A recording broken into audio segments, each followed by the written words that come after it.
Group 1 పై TGPSC appeal కు వెళ్లింది. High court single bench తీర్పును డివిజన్ బెంచ్ లో సవాల్ చేసింది టీజీపీఎస్సీ. గ్రూప్ 1 మూల్యాంకనం ర్యాంకింగ్ లిస్ట్ పై తెలంగాణ హైకోర్టు కీలక తీర్పు వెలువరించింది. మార్చి 10న ఇచ్చిన ఫలితాల ఆధారంగా ప్రకటించిన జనరల్ ర్యాంకింగ్ లిస్ట్ మార్కుల జాబితాను ఉన్నత న్యాయస్థానం రద్దు చేసింది. సుప్రీంకోర్టు ఇచ్చిన మార్గదర్శకాల ప్రకారం పునర్మూల్యాంకనం జరపాలని టీజీపీఎస్సీని ఆదేశించింది. ఈ ప్రక్రియను 8 నెలల్లోపు పూర్తి చేయాలని హైకోర్టు స్పష్టం చేసింది. ఇలా చేయని పక్షంలో మెయిన్స్ పరీక్షలు రద్దు చేయాల్సి వస్తుందని ఉన్నత న్యాయస్థానం వ్యాఖ్యానించింది. హైకోర్టు సింగిల్ బెంచ్ ఇచ్చిన ఈ తీర్పుపై అప్పీల్కు వెళ్లాలని టీజీపీఎస్సీ నిర్ణయించింది.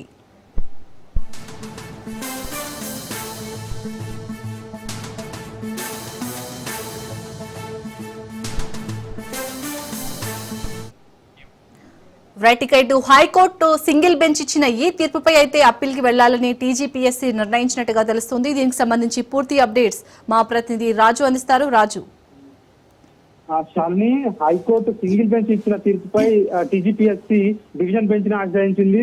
ఈ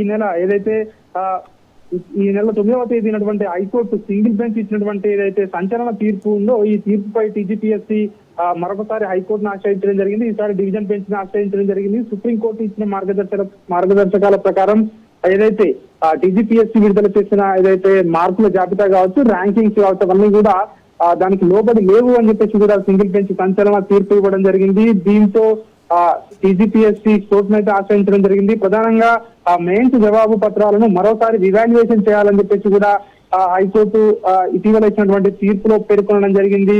అదేవిధంగా దీనికి 8 నెలల సమయాన్ని కూడా ఇవ్వడం జరిగింది. ప్రధానంగా మనం చూసుకున్నట్టయితే 563 పోస్టుల భర్తీ కోసము 2024 అక్టోబర్ నుంచి అక్టోబర్ 27 మధ్య జరిగినటువంటి మెయిన్స్ పరీక్షను రద్దు చేయడం జరిగింది.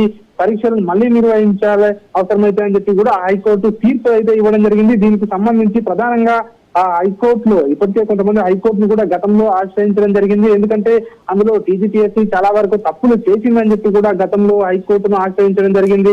ప్రధానంగా ఏదైతే వివాదాలు ఉన్నాయో ఆ వివాదాలన్నీ కూడా హైకోర్టుకు వెల్లడించడం జరిగింది. పరీక్షల సమయంలో జైల్ పెన్నులు కానివచ్చు, అదేవిధంగా కోటి విమెన్స్ కాలేజీ నుంచి ఎక్కువ మంది అభ్యర్థులు ఎంపికయ్యారని చెప్పి కూడా హైకోర్టును ఆశ్రయించడం జరిగింది. ప్రధానంగా తెలుగు మీడియం విద్యార్థులకు అన్యాయం జరిగిందని చెప్పి కూడా హైకోర్టుకు గతంలో అభ్యర్థులు కొంతమంది పరీక్ష రాసినటువంటి వాళ్ళు వెళ్ళడం జరిగింది. అదేవిధంగా ఇంగ్లీష్ మీడియం వారికి ఎక్కువ ర్యాంకులు వచ్చాయి, కేవలం 1-2 కాలేజ్ సెంటర్ల నుంచి ఎక్కువగా ర్యాంకులు వచ్చాయని చెప్పి కూడా ఇందులో ప్రధానంగా వెల్లడించడం జరిగింది. ఇవన్నిటినీ కూడా పరిగణలోకి తీసుకుని కోర్టు ఈ నెల 9వ తేదీన ఏదైతే సంచలనమైనటువంటి తీర్పు ఇవ్వడం జరిగింది. గ్రూప్ 1 పరీక్షలకు సంబంధించి మార్చి 10వ తేదీన ఫలితాలను అది టీజీపీఎస్ అప్పుడు విడుదల చేయడం జరిగింది.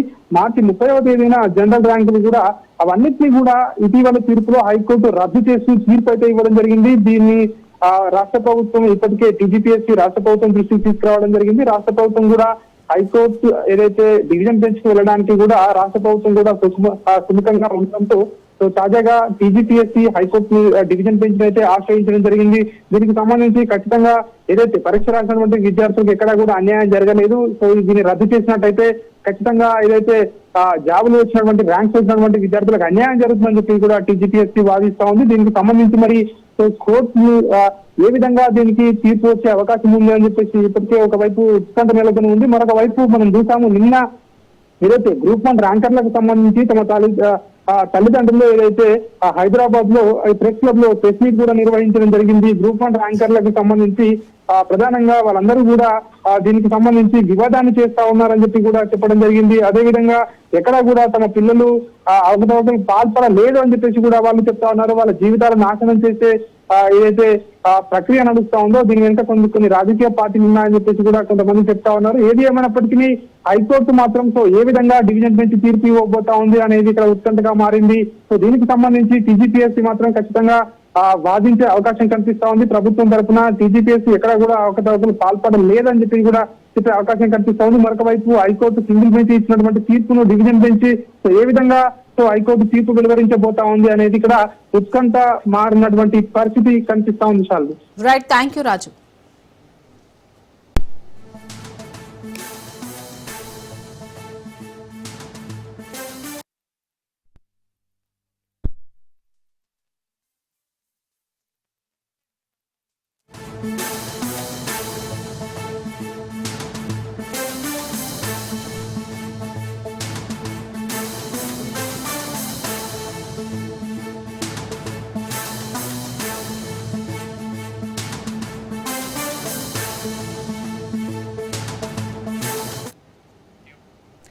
తెలంగాణ నూతన విద్యా విధానం కోసం సీఎం రేవంత్ రెడ్డి సమీక్ష సమావేశం నిర్వహించారు.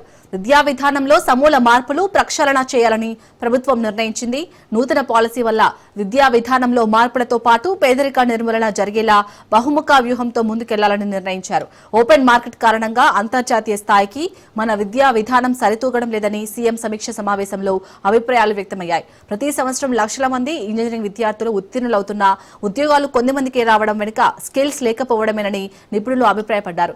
విద్యాశాఖకు 21,000 కోట్ల రూపాయలు కేటాయిస్తే అందులో 98% జీతాలకే ఖర్చవుతుందని, విద్యాభివృద్ధికి ఏమాత్రం సరిపోవడం లేదని సమీక్షలో అభిప్రాయాలు వ్యక్తమయ్యాయి. స్కూల్ ఎడ్యుకేషన్లో లోపాలు ఉన్నట్లు సీఎం తెలిపారు.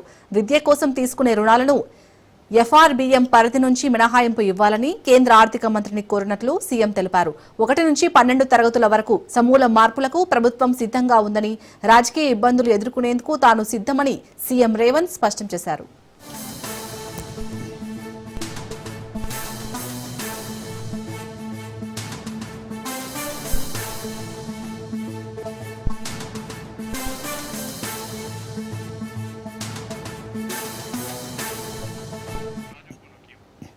తెలంగాణ నూతన విద్యా విధానం కోసం సీఎం రేవంత్ రెడ్డి సమీక్ష సమావేశం నిర్వహించారు.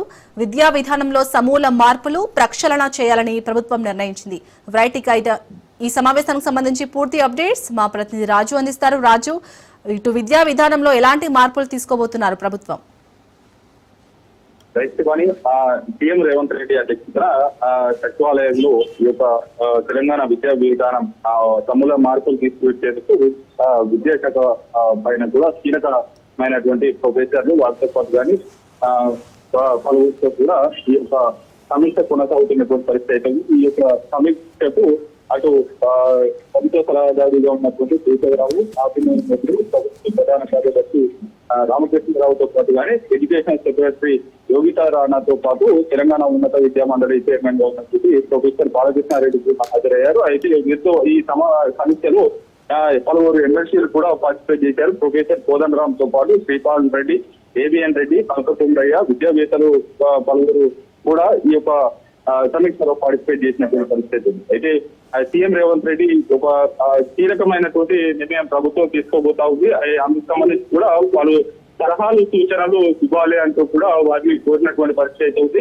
ప్రధానంగా తెలంగాణలో ఉన్నటువంటి విద్యా విధానంలో అనేక లోటుపాట్లు ఉన్నాయి. ఆ లోటుపాట్లను సవరిస్తూ కొత్త విద్యా విధానం తీసుకువస్తే గనక విద్యార్థులకు ప్రయోజనం కలుగుతుంది, యువతకు పెద్ద ఎత్తున ఉపాధి అవకాశాలు దక్కుతాయి అనేటటువంటి యోచనలో రాష్ట్ర ప్రభుత్వం ఉంది. అందుకు సంబంధించి కూడా ప్రస్తుతం ఉన్నటువంటి విద్యా విధానంలో సమూల మార్పులు చేయాలనేది ప్రభుత్వం భావిస్తున్నటువంటి పరిస్థితి ఉంది. పూర్తి స్థాయిలో కూడా కొత్తగా తీసుకువచ్చేటటువంటి విద్యా విధానం అమలు తర్వాత పేదలకు మరింత ఉపయోగపడాలి. అంతేకాకుండా భవిష్యత్తులో చదువుతున్నటువంటి విద్యార్థులకు దాదాపుగా ఉద్యోగ అవకాశాలు దొరకాలనేటటువంటిది కూడా ఇందులో ఈ యొక్క సమస్యలో సీఎం రేవంత్ రెడ్డి ప్రసంగించినటువంటి పరిస్థితి అయితే ఉంది. గతంలో ఉస్మానియా యూనివర్సిటీకి, కాకతీయ యూనివర్సిటీకి కొంత కీలకమైనటువంటి పాత్ర పోషించేవి. ఉద్యోగాలు రావడంలో కావచ్చు, పేరు ప్రఖ్యాతలు కలిగినటువంటి యూనివర్సిటీలుగా అవి కొనసాగాయి.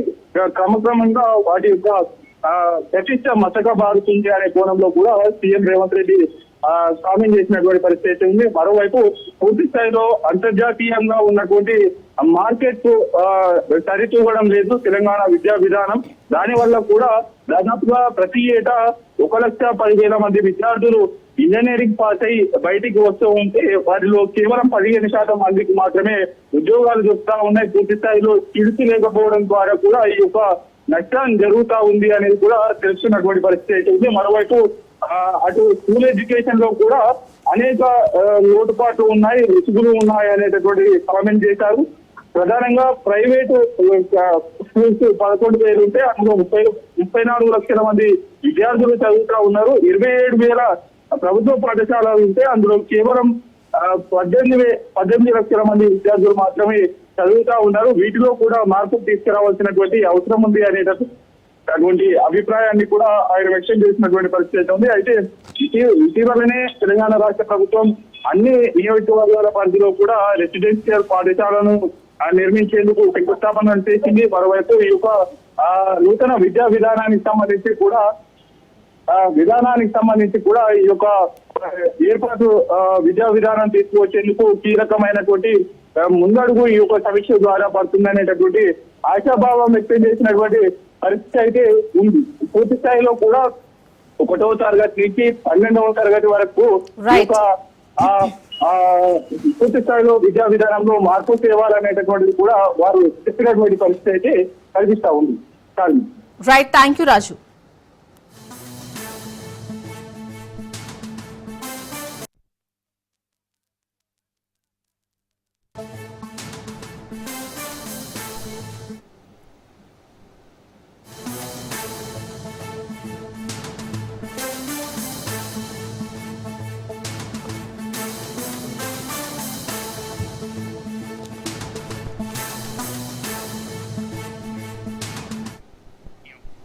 పెండింగ్ జీతాలు ఇవ్వాలని హైడ్రా సిబ్బంది ధర్నా చేశారు. గత 6 నెలలుగా జీతాలు అందక ఇబ్బందులు పడుతున్న అవుట్ సోర్సింగ్ ఉద్యోగులు ఆందోళనకు దిగారు. అయితే నిన్న ధర్నాకు దిగి అరెస్ట్ అయిన సంగతి తెలిసిందే. ఈ రోజు హైడ్రా సిబ్బంది మరోమారు ఆందోళన బాటపట్టారు. ఒకేసారి 5,000 రూపాయల జీతం తగ్గిస్తే ఎలా బతకాలని వారు ఆవేదన వ్యక్తం చేశారు. తగ్గించిన జీతాలు వెంటనే పెంచాలంటూ హైడ్రా పోలీస్ స్టేషన్ ముందు డీఆర్ఎఫ్ సిబ్బంది ధర్నా నిర్వహిస్తున్నారు. జీవో 1272ను సవరించాలని డిమాండ్ చేశారు.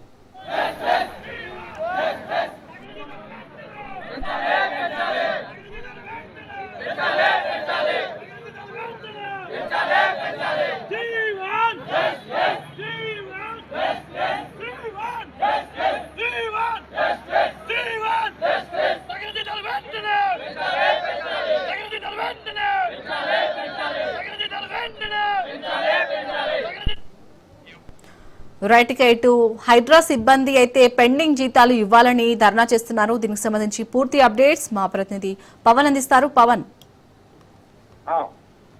హైడ్రా కార్యాలయం ముందు హైడ్రా డిఆర్ఎఫ్ సిబ్బంది నిరసన కూడా చేస్తున్నారు. ముఖ్యంగా చూస్తే జీతంలో 5,000 కట్ చేశారని చెప్పి కూడా ప్రధానంగా దీనికి సంబంధించి ఇటు ఈ రోజు ఉదయం కూడా హైడ్రా కార్యాలయం కూడా ముట్టడించారు. మరోవైపు చూస్తే రాత్రి పగలు తేడా లేకుండా తమతో పని చేయించుకున్నారు, కానీ జీతం మాత్రము తగ్గించారనేది మాత్రం ప్రధానంగా దీనికి సంబంధించి ఇటు హైడ్రా సంబంధించిన అధికారులు కూడా ఇందులో వారు డిమాండ్ వ్యక్తం చేస్తున్న పరిస్థితి కూడా కనిపిస్తుంది. ఎందుకంటే గతంలో జిహెచ్ఎంసీ అండర్ లో ఉండే ఈడీవీఎం ని ఇప్పుడు టీఆర్ఎస్ సంబంధించిన సిబ్బంది పూర్తిగా హైడ్రా కూడా అటాక్ చేశారు. ప్రస్తుతము హైడ్రాలో టీఆర్ఎస్ సంబంధించిన విధులు నిర్వహించిన నేపథ్యంలో 101 మంది ధర్నా కూడా చేస్తున్నారు అవుట్ సోర్సింగ్ సంబంధించిన సిబ్బంది. అయితే అవుట్ సోర్సింగ్ ఉద్యోగాల పైన జీతాలపై అందరికీ ఒకేలా ఉండేలని చెప్పి కూడా ప్రభుత్వము జీవో కూడా తెచ్చింది. ఆ జీవోను 5,000 రూపాయలు జీతం తగ్గించిందని చెప్పి కూడా ఆవేదన కూడా వ్యక్తం చేస్తున్న పరిస్థితి కనిపిస్తుంది. మొత్తానికి ఇందులో సగానికి పైగా సిబ్బంది ఈ నెల 5,000 రూపాయలు కూడా తగ్గించడము ఆందోళన కూడా వ్యక్తం చేసింది. నేటి నుంచి కూడా విధులకు వెళ్లకుండా నిరసన వ్యక్తం చేస్తామని చెప్పి కూడా హైడ్రా డిఆర్ఎస్ సంబంధించిన సిబ్బంది కూడా ఆందోళన వ్యక్తం చేస్తున్నారు. ఎందుకంటే తమ జీతం కట్ చేయొద్దు, ఈ యొక్క జీవోకు సంబంధించి కూడా ప్రధానంగా రాష్ట్ర ప్రభుత్వం తెచ్చిన జీవోను కూడా వెంటనే రద్దు చేయాలని చెప్పి కూడా ఇందులో ఆందోళన వ్యక్తం చేస్తున్న పరిస్థితి కనిపిస్తుంది. ఎందుకంటే 5,000 జీతం అంటే తాము సాధారణ కుటుంబం సంబంధించిన వ్యక్తులము ఇక్కడ కూడా జీతంతోనే తాము బతుకుతున్నాము, అలాంటి జీతాలను 5,000 రూపాయలు తగ్గించడము సరైన పద్ధతి కాదని చెప్పి కూడా డిమాండ్ వ్యక్తం చేస్తున్న పరిస్థితి కనిపిస్తుంది. మొత్తానికి మాత్రము హైడ్రా కార్యాలయం ముందు పోలీసులు భారీ బలగాలను కూడా మోహరించారు. Right, thank you Pawan.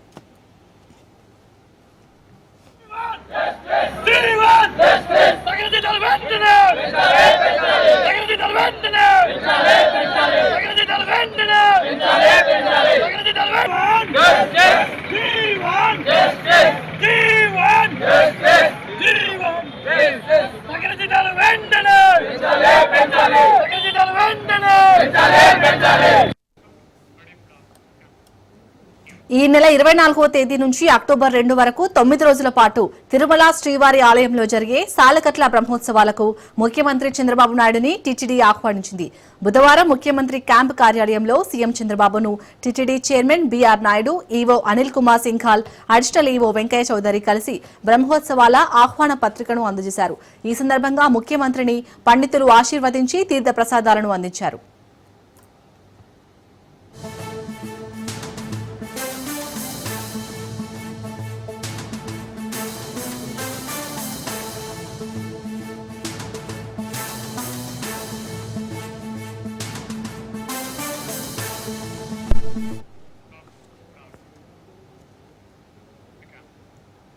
Narendra Modi 75వ జన్మదినం సందర్భంగా నిర్మల్ జిల్లాలో రక్తదాన శిబిరం ఏర్పాటు చేశారు. నిర్మల్ జిల్లా ఖానాపూర్ మండల కేంద్రంలోని పద్మశాలి భవనంలో తెలంగాణ తల్లి విగ్రహం వద్ద జెండా ఎగురవేసిన తర్వాత రక్తదాన శిబిరం నిర్వహించారు. ఈ శిబిరాన్ని బీజేపీ జిల్లా అధ్యక్షుడు రితీష్ రాథోడ్ ఆధ్వర్యంలో నిర్వహించారు.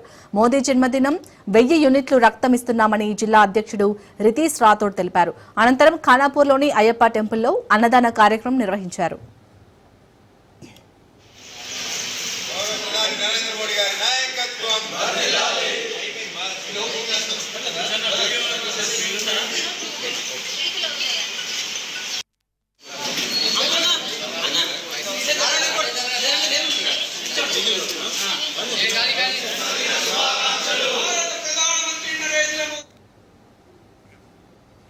చిన్ననాటి కష్టాలు, చదువులో ఎదురైన ఆర్థిక ఇబ్బందులు ఆయనలో ఒక సంకల్పాన్ని నింపాయి. ఇలాంటి బాధలు ఇంకెవ్వరికీ అనుభవించకూడదనే సంకల్పమే ఆయనను సేవా మార్గంలో నడిపించింది. సాయిశ్రీ దివ్యాంగుల చారిటబుల్ ట్రస్ట్, శివం ఫౌండేషన్, యానిమల్ ట్రస్ట్ వంటి సంస్థల ద్వారా పేదలకు సేవ చేస్తున్నారు. అన్నదానం, విద్యార్థులకు పుస్తకాలు, ల్యాప్టాప్లు, వికలాంగులకు వాహనాలు అందిస్తున్నారు మండవ మురళీకృష్ణ. ప్రపంచవ్యాప్తంగా కమ్మవారిని ఒక తాటుపైకి తెచ్చి కమ్మ సేవా సంఘాన్ని స్థాపించి ప్రతి పేద విద్యార్థికి తోడుగా నిలుస్తున్నారు. సేవే శాశ్వతమని నమ్మే మురళీకృష్ణ తెలుగు సమాజానికి ఎంతో ఆదర్శంగా నిలుస్తున్నారు.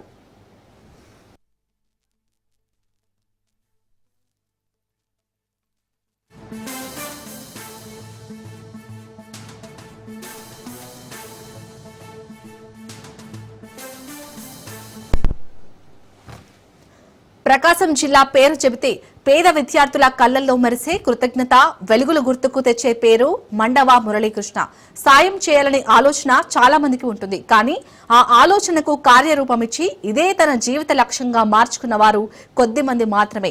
అలాంటి అరుదైన వ్యక్తుల్లో ఒకరు మురళీకృష్ణ. చదువుకునే రోజుల్లో ఎదుర్కొన్న కష్టాలు, ఆర్థిక ఇబ్బందుల వల్ల తన కళల్ని వదిలిపెట్టాల్సిన పరిస్థితులు మరి ఎవ్వరికీ రానివ్వద్దని గట్టిగా నిర్ణయించుకున్నారు. ఆ నిర్ణయం ఆయనను సేవా మార్గం వైపు నడిపించింది.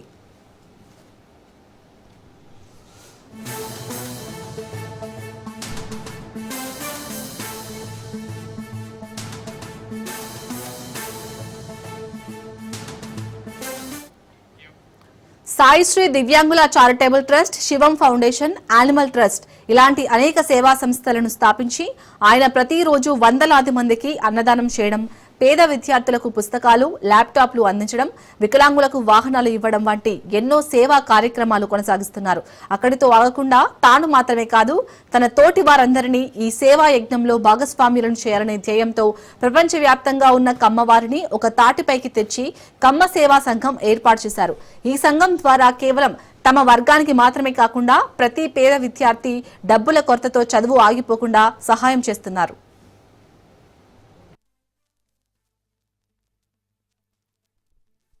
నా పేరు మండవ మురళీకృష్ణ, ప్రకాశం జిల్లా కమ్మవారి సేవా సంఘం అధ్యక్షుడు, అలాగే కమ్మవారి సేవా సమాఖ్య ఆంధ్రప్రదేశ్ అధ్యక్షుడిని. సంపాదించడం అంటే కేవలం డబ్బే కాదు, మనుషులు విలువలని, అలాగే 10 మంది మన వెంట నడిచే సంపాదించడం కూడా డబ్బు లాంటిదే. ఉదాహరణకి నా విషయం తీసుకుంటే ఆర్థిక స్తోమత వల్ల నేను చాలా చదువుకోవాలి అనుకున్న దానికి చదువుకోలేక, అలాగే ఒంగోలు ఎందుకు రావాల్సిందో కూడా మీకు చిన్నగా వివరిస్తాను. చదువు తక్కువ వల్ల నేను ఒంగోలు చిన్న జాబ్కి రావడం జరిగింది. అప్పుడు పడ్డ కష్టాలు మరెవరో పడకూడదు, మన వల్లే ఇతరులు కూడా ఇబ్బంది పడుతున్నారు. ఆ ఇబ్బందుల్ని రాకుండా ఉండడం కోసం మేము సూర్యశ్రీ దివ్యాంగుల చారిటబుల్ ట్రస్ట్ అనే ఒక సంస్థను నడిపాను. దానిలో బ్లైండ్, హ్యాండిక్యాప్డ్ హాస్టల్ నడుపుతున్నాం. అదేవిధంగా మాకు ఇంకా 2-3 ఫౌండేషన్, శివం ఫౌండేషన్, అలాగే animal save the animal foundation, ఈ మధ్య కమ్మవారి సేవా సంఘం, మా ఒక్క కమ్మ సంఘానికి కాకుండా ఇతర కులస్తులకు కూడా అందరూ ఆర్థికంగా వెనకబడిన వాళ్ళు ఎవరున్నా వారికి విద్య, వైద్యం, అలాగే స్పోర్ట్స్, సెల్ఫ్ ఎంప్లాయ్మెంట్ కల్పించడం కోసం ఒక సంఘం ఏర్పాటు చేసి మేము దాని అభివృద్ధి కోసం కృషి చేస్తూ ఉన్నాం. దానిలో భాగమే 1K డోనర్స్ క్లబ్ అని ఒకటి ఏర్పాటు చేసాం. ప్రతి మనిషి నెలకు 1000 రూపాయలు కలెక్ట్ చేసుకుని సుమారు 1000 మంది మెంబర్స్తో ఈ క్లబ్ నడపటానికి నిశ్చయించుకున్నాం. ఇప్పుడు సుమారుగా అతి తక్కువ కాలంలో 500 మంది మాకు సహకారం అందిస్తూ ఉన్నారు. అలాగే ఎన్ఆర్ఐ మిత్రులు సహకారం అందిస్తున్నారు. దీనివల్ల ఏ పేద విద్యార్థి చదువుకి దూరం కాకూడదు అనేదే ముందు మా నినాదం. ఉత్తరప్రదేశ్ రాష్ట్రానికి చెందిన ముఖ్య అధికారులు తెలంగాణ గ్రామీణ అభివృద్ధి కార్యక్రమాలను అధ్యయనం చేయడానికి వికారాబాద్ జిల్లా పులమద్ది గ్రామాన్ని సందర్శించారు. క్లీన్ అండ్ గ్రీన్ అంశంపై అవగాహన కల్పించడానికి ఈ పర్యటన నిర్వహించారు. ముందుగా వారు పల్లె ప్రకృతి వనాన్ని పరిశీలించి పర్యావరణ పరిరక్షణలో గ్రామస్తులు తీసుకుంటున్న చర్యలను తెలుసుకున్నారు. అనంతరం ఇరిగేషన్ షెడ్, గ్రామీణ క్రీడా ప్రాంతం, విలేజ్ ఎంట్రెన్స్, వాటర్ ట్యాంకులు, గ్రామ పంచాయతీ కార్యాలయం వంటి ముఖ్యమైన సదుపాయాలను సందర్శించారు. గ్రామంలో హౌస్ ట్యాక్స్ విధానం, మహిళా సంఘాల క్రియాశీలత, గ్రామ అభివృద్ధికి చేపడుతున్న చర్యలను సమగ్రంగా అధ్యయనం చేశారు. పులమద్ది గ్రామంలో అమలవుతున్న పలు అభివృద్ధి కార్యక్రమాలు ఉత్తరప్రదేశ్ అధికారులకు ప్రేరణాత్మకంగా నిలిచాయి. ఈ కార్యక్రమంలో DLPO Sandhyarani, MPO Dayanand, APO Srinivas, secretary Shilpa తదితరులు పాల్గొన్నారు.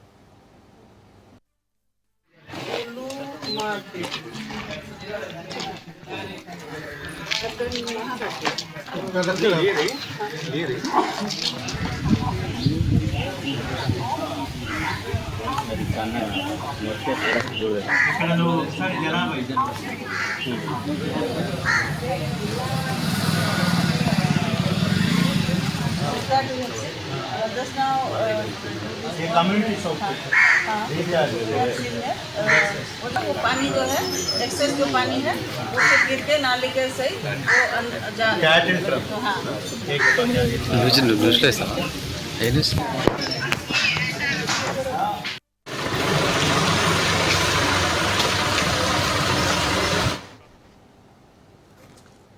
అలిపిరి నడకదారిలో భారీ కొండ చిలువ పాము హల్చల్ చేసింది. సుమారు 10 అడుగుల పొడవు ఉన్న కొండ చిలువ పాము నడకదారిలోని దుకాణంలోకి చొరబడింది.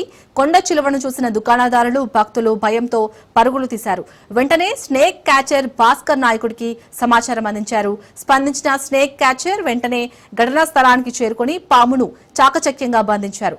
పామును దట్టమైన అడవి ప్రాంతంలో వదిలిపెట్టారు. దీంతో అక్కడి దుకాణదారులు, భక్తులు ఊపిరి పీల్చుకున్నారు.